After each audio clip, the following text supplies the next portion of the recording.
ডিজেলের দাম ১ টাকা ২৫ পয়সা কমিয়ে লিটার প্রতি ১০৫ টাকা ২৫ পয়সা করেছে সরকার। এর আগে আমরা যেমনটি জানিয়েছি। এ বিষয়ে আরও খবর জানাতে সরাসরি যোগ দিচ্ছেন খুলনা থেকে আমাদের সহকর্মী শামসুজ্জামান শাহিন।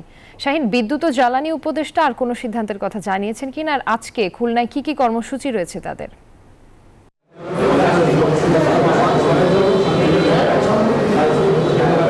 ধন্যবাদ রুবা। আপনি জানেন যে বিদ্যুৎ ও জ্বালানি উপদেষ্টা ফাজল কবির খান তিনি সকাল থেকে কিন্তু ব্যস্ত সময় পার করছেন। ইতিমধ্যে তিনি খুলনার যে গ্যাস ভিত্তিক ৮০০ মেগাওয়াট যে বিদ্যুৎ প্ল্যান্টটি আছে, যেটি ৯০০ কোটি টাকা ব্যয় নির্মিত হয়েছে কিন্তু এখনও চালু করা যায়নি, সেখানকার কর্মকর্তাদের সাথে তিনি বৈঠক করেছেন। তিনি এখন খুলনা জেলা প্রশাসন সহ অন্যান্য যে রাজনৈতিক দলগুলো আছে, স্থানীয় নেতৃবৃন্দ, তাদের সাথে বৈঠক করছেন।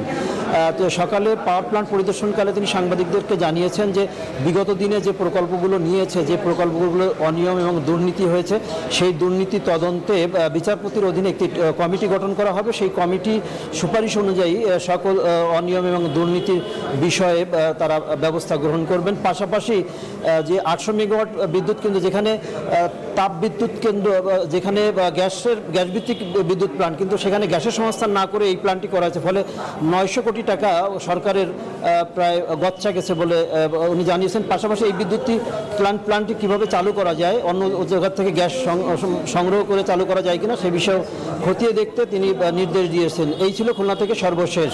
রুবা। শাহিন, আপনাকে ধন্যবাদ।